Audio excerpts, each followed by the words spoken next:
Welcome, everyone, to the Meaningful Hearts podcast, where we discuss the everyday questions that make us or break us if we let them. I am your host, Drew. Take my hand and let's walk this journey together.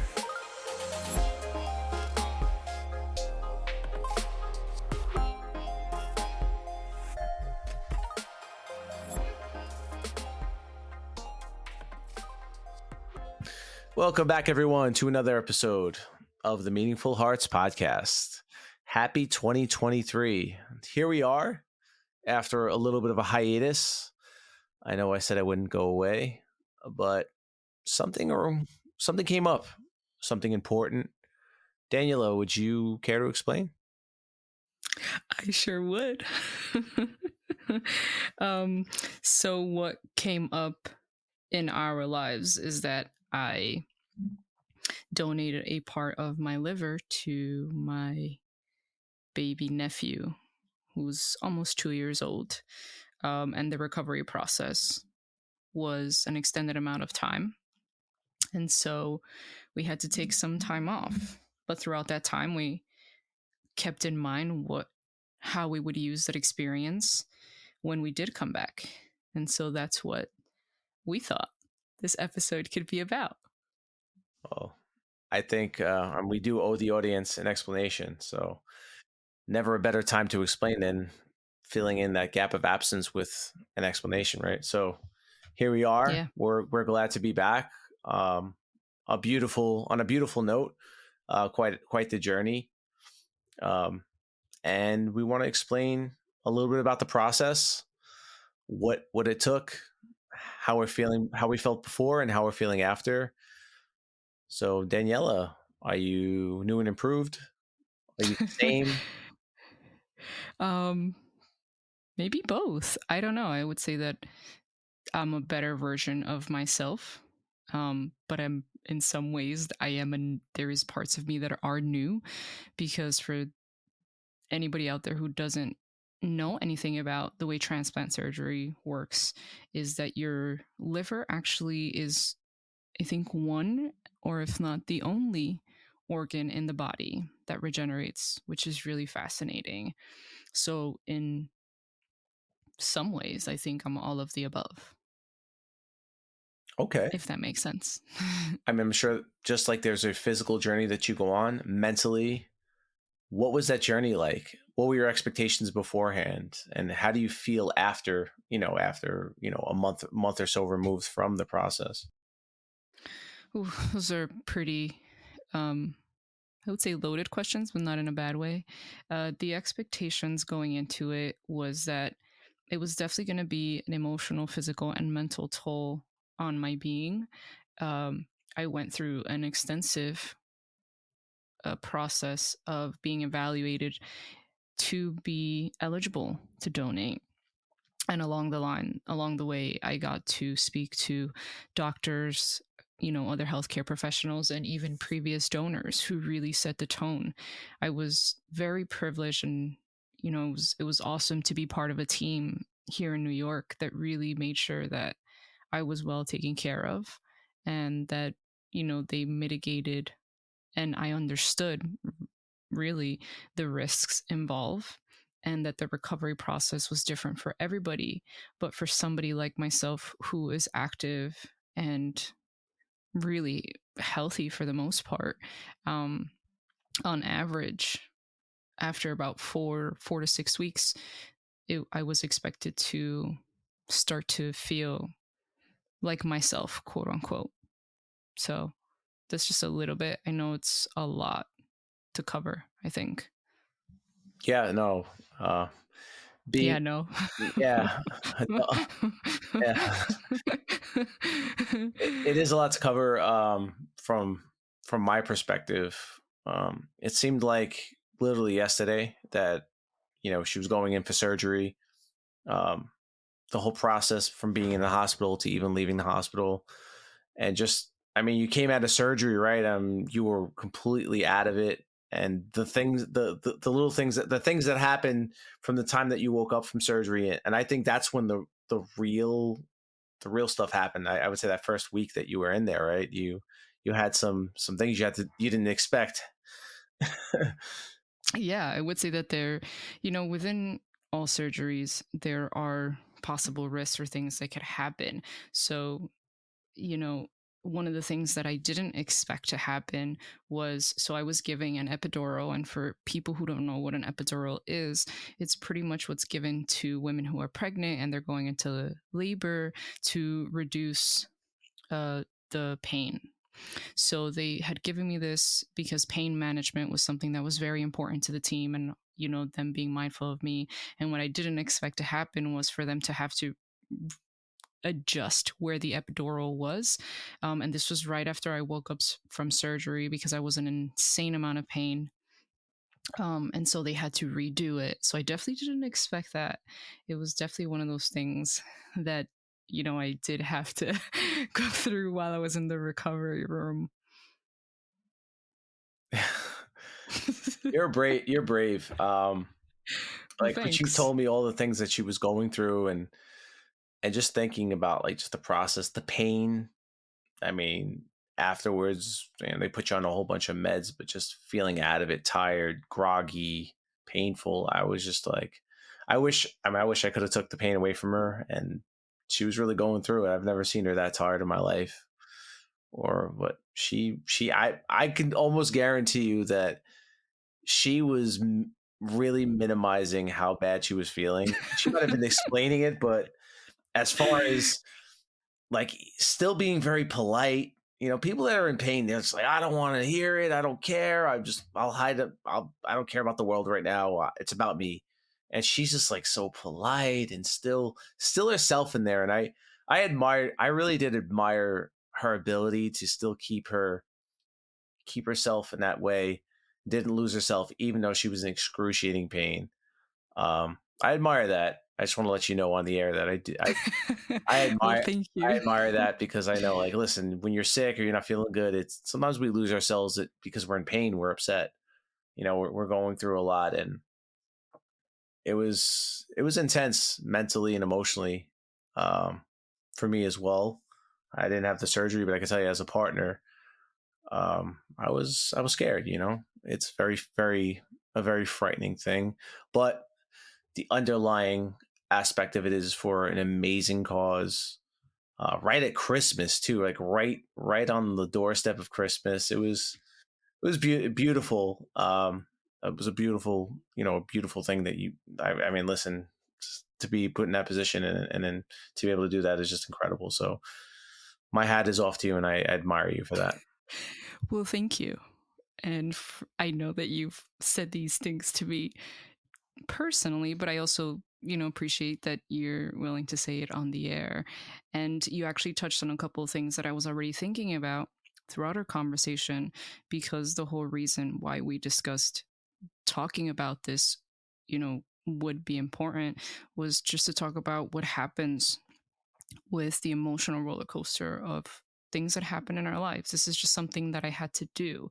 And there were so many things that played into it, for myself, for my family, and also for you as my partner, because I'm sure that there are people out in the world who, you know, don't necessarily go through with surgeries or, don't go through firsthand experiences, but they do experience the same or their own version of pain and worry when their partner goes through something, which is what I thought to ask you throughout this conversation.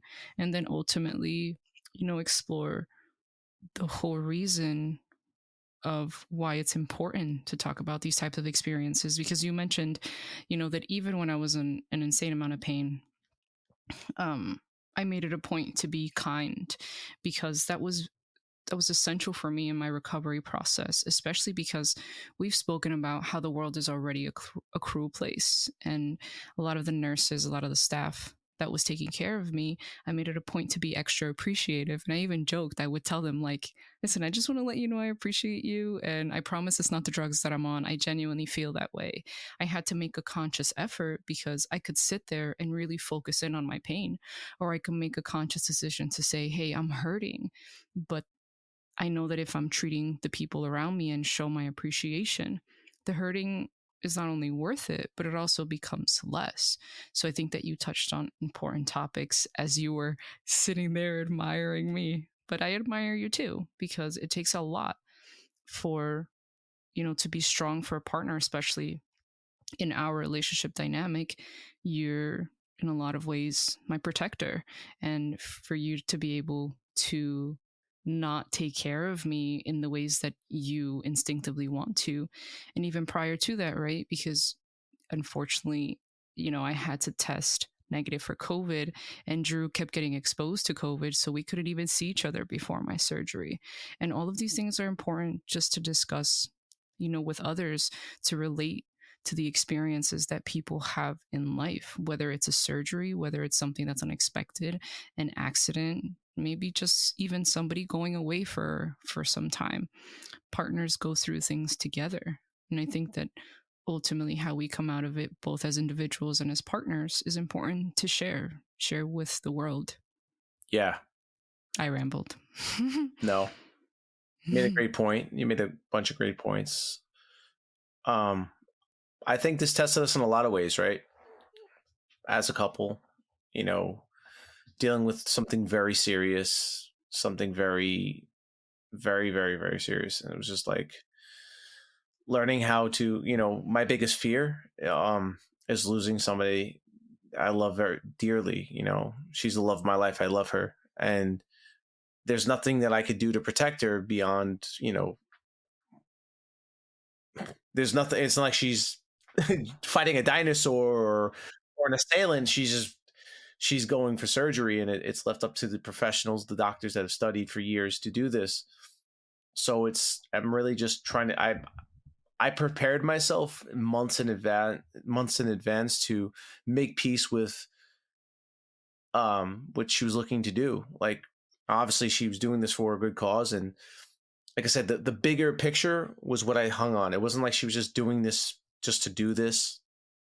She was doing this for her nephew to save his life. So it was like, yeah, she's risking it, but for such a noble reason. There's no, and I think that, if anything, it's in such a way that I'm like, all right, like she's doing this for the right reasons, for a good reason, and I'm gonna hang on the fact that everything's gonna go okay, and we're taking a risk, but a good one. And that's how I made peace with it. And plus, she's super positive. She could be jumping out of an airplane without a fucking parachute, and she's like, "Babe, don't worry, it's gonna be fine. It's gonna be fine." And I'm like, "No, it's not gonna be fine. All right, let's try this again. We'll do something different. Okay. You're not any fun. I was just gonna jump out of a plane without a parachute. It'd been fine." That's not true. I would Yeah. not jump out of a plane without I'm a parachute. exaggerating, but it's just that's the dynamic of our relationship. In certain ways, I'm just so like cerebral. I'm just like, no, we need everything we need to know about this. And she's like, no, we really don't. It's just like that. And then, and vice versa, depending on the scenario, she'll be like, oh, we need to know all this. And I'm like, no, we don't. We just do it. So we have that in certain dynamics, and I love that. That's the beauty of it all. That's a trade-off. But without rambling too much, I am very proud of you. We all appreciate you still being here and sharing your knowledge with Thank us. you. And I think that if you coming into this year, coming out of last year, do you think you're 1% better than you were starting the year before? I would say that at this point, I'm a couple of percentages better. And it's actually a really good point, because one of the main takeaways that I would want to share with others that I learned from this experience, and you and I have talked about is, and we've talked about it in our conversations, and it was something that I was actually able to apply, is that a lot of the times as human beings, when we have goals, when we're trying to progress in life, we aim to be 100% because that's what we're taught, right? In school, if you get 100%, that's a perfect grade. And throughout the course of our relationship and just growing and learning as individuals, and the research that we've done, it really cemented for me that it's if you do 1% every day, you actually at the end of the year get 365%, versus trying to go 100% every day, that's a little unrealistic because we don't always feel 100%. We're not always going to feel good. And that was really my main takeaway from this experience. Well, there was a lot of takeaways emotionally, mentally, physically. But if I had to choose to share one in particular, or a key component, is that 1% every day. I could sit there, like I said, and focus on the fact that I was hurting or that I was in pain. And that was very true. I was in a lot of pain. But every day it got better. Even if it was just that small 1%, that really helped me get through. And it's still, I'm 5 weeks out of surgery and I still experience discomfort. I'm still monitoring, what I eat and being very mindful. I can only go on walks, but I know that every day, 1% that I apply, and if I can do it, like, I mean, I appreciate that you think that I'm awesome and you admire me, but I'm also still a human being. Like, we're all human beings. And if I can do something like this, and if you can choose to support me 1% every day, then what's not to say that the people listening can't do the same? 1% is really not a lot, but it compounds and adds up to a lot at the end of the year. And that's what I would want people to take away from, this conversation in particular, if that makes sense. Yeah. I hope we made sense. What do you think? I think we made sense. I think so. It's a lot to really dissect, and because we could sit here and talk about how everything went and dissect each day by detail and the process and the emotional roller coaster. But I think it's summed up to the 1% every day. We can always go back to that being the main point. Yeah. All you have to do is focus on today, not 4 weeks in the future, not a year down the road, because believe me, you don't need to help time. It flies. It really does, especially when you're engaging in bettering yourself or just occupying your time with things. Time flies. We're literally, we're in the middle, about a little more than the middle of January already. It literally, Already, yeah. I can't believe that. I can't believe that. Your surgery was what date? December 14th. December 14th. So it's over a month already. Mm-hmm. Over a month ago, this happened. It felt like it was going to be an eternity by the time she got out of surgery, and here we are. So, and before you know it, it's going to be the summer. Thank God. No more winter. I love the winter. Yes, she does. She loves pregnancy, and I like the summer. See, this is how it works. The yin and yang of the whole thing. Right. But we're happy to be back. We're happy. We feel joy to be back. There. We feel the joy to be back in the studio, recording, talking about topics that are going to better us every day.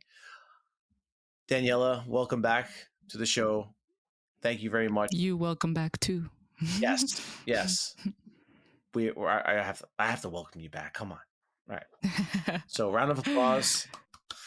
And we look forward to sharing more with you as the year progresses. This is one of many shows going forward. So thank you guys for listening. We will catch you on the next one. And peace.